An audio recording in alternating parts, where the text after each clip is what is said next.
Salam sejahtera. Kami daripada kumpulan 4 akan membentangkan hasil projek kami.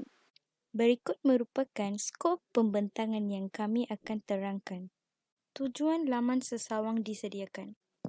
Tujuan laman sesawang ini disediakan untuk membantu ekspatriat Hitachi membuat persediaan yang betul dalam pengurusan mereka sebagai ekspatriat di negara lain. Dengan ini, ekspatriat boleh mendapatkan semua maklumat seperti proses permohonan visa, sekolah antarabangsa, nombor kecemasan, persatuan ekspatriat, perbankan, wang dan cukai, tempat makanan dan perjalanan, dan sebagainya hanya dalam satu laman web. Semua maklumat diperolehi daripada pelbagai sumber terbuka untuk mengetahui keperluan ekspatriat di Laos. Perisian atau platform yang digunakan. Kumpulan kami telah menggunakan platform Wix.com. Wix.com merupakan salah satu platform yang paling interaktif. Template yang disediakan responsif dan mudah alih iaitu drag and drop yang lancar dan pengubahsuaian tampak art menjadikan platform ini sesuai sebagai tapak web yang popular. Wix menyediakan pelbagai pilihan perantara muka pilihan secara percuma, jadi pengguna boleh memilih pilihan yang paling sesuai dengan keperluan mereka. Baik, saya akan teruskan pembentangan ini dengan justifikasi kami dalam memilih 12 input. Pertama adalah proses permohonan visa. Untuk memasuki negara Laos, visa diperlukan. Maka ekspatriat perlu mengetahui proses permohonan visa. Ini kerana terdapat jenis visa yang berbeza mengikut tujuan pekerja tersebut. Maka input ini amat diperlukan. Sekolah antarabangsa dan nombor-nombor kecemasan. Maklumat berkaitan dengan sekolah antarabangsa ini adalah tertumpu kepada ekspatriat yang mempunyai keluarga dan anak-anak yang juga turut berpindah di sana. Nombor-nombor kecemasan juga kami lampirkan sebagai kegunaan ekspatriat di sana. Tingkah laku yang bercanggah dengan budaya. Setiap negara mempunyai budaya yang tersendiri, maka ekspatriat yang bekerja di seberang laut perlu mengambil maklum tingkah laku yang mungkin bercanggah dengan budaya atau amalan mereka di sana.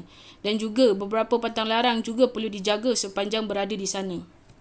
Seterusnya adalah menyesuaikan budaya kerja. Setiap ekspatriat perlu menyesuaikan diri dengan budaya kerja di seberang laut yang berkemungkinan agak berbeza dengan budaya kerja di negara asal.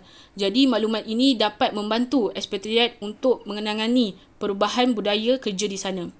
Yang seterusnya adalah nasihat keselamatan. Keselamatan ekspatriat adalah amat penting terutamanya bagi mereka yang membawa keluarga bersama.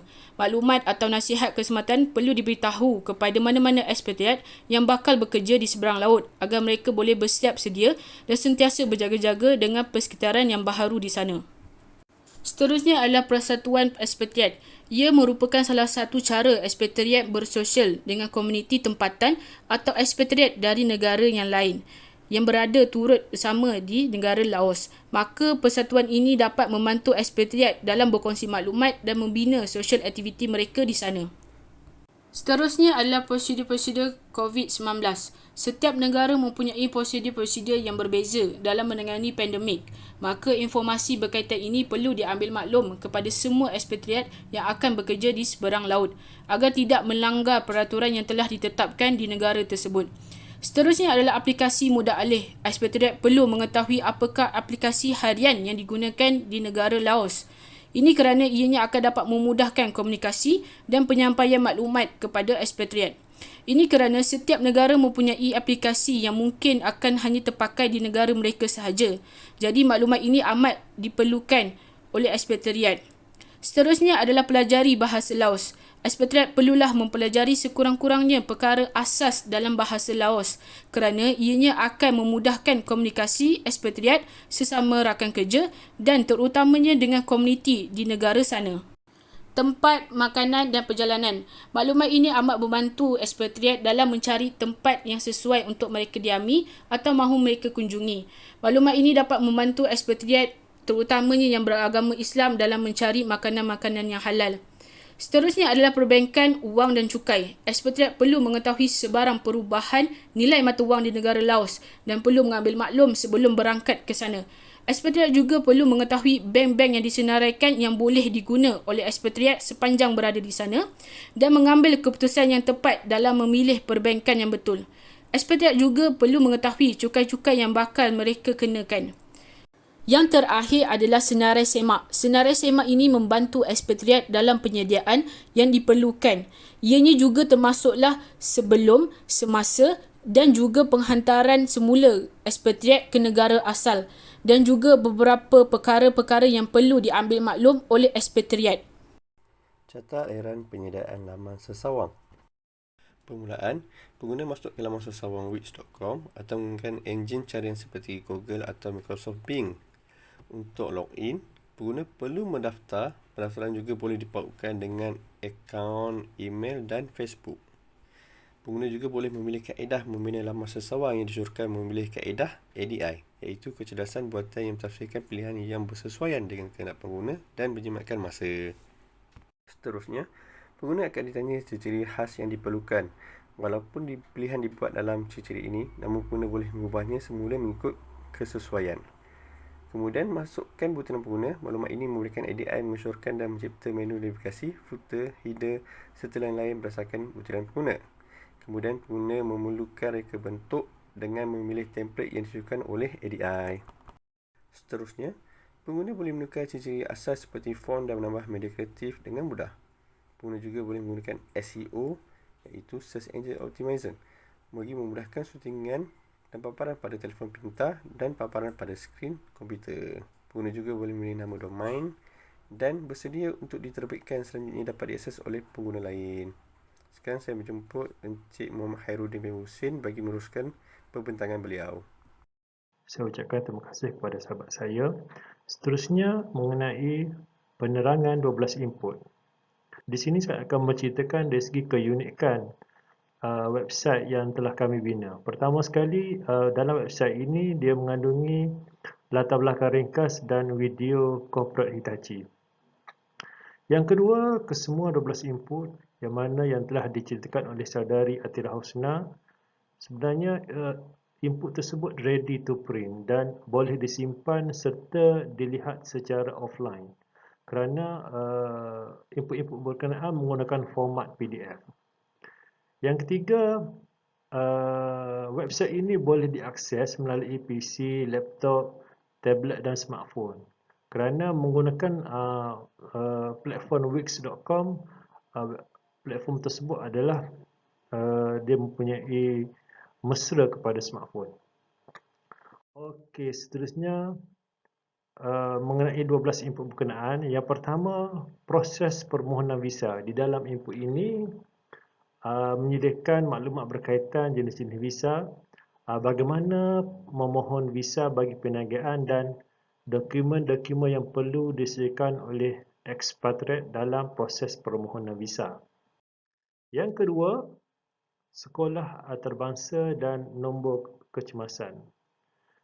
Di dalam input ini menyediakan maklumat senarai berkaitan sekolah antarabangsa, alamat, kos dan peringkat persijilan.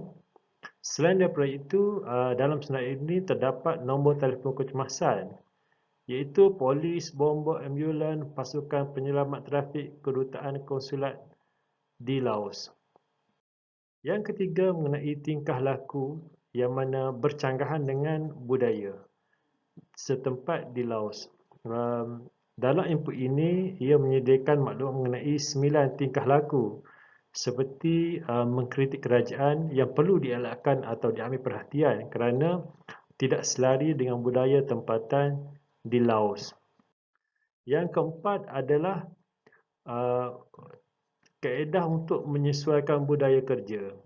Dalam input ini, ia menyediakan maklumat mengenai 5 situasi yang perlu difahami untuk ekspatriat menyesuaikan budaya kerja di Laos, seperti tidak menyalahkan orang lain dan tidak mengharapkan sesuatu tugas dapat disiapkan dengan segera, iaitu ad hoc task tanpa diberikan masa yang sesuai. Yang kelima, mengenai nasihat keselamatan. Di dalam input ini, kami menyediakan maklumat berkaitan lokasi-lokasi yang mendatangkan ancaman keselamatan seperti lokasi di mana wilayah pemisah sempadan dengan Myanmar dan lokasi yang dikatakan banyak mempunyai bom-bom peperangan yang lama. Okey, Okey, yang keenam adalah persatuan ekspatriat.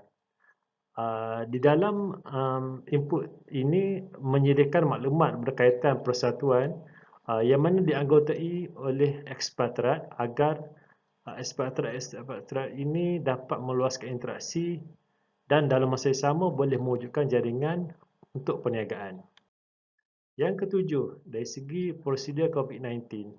Dalam maklumat input ini menyediakan berkaitan tentang prosedur COVID-19 iaitu macam mana prosedur pintu masuk sepadan, program vaksinasi, lockdown dan sebagainya.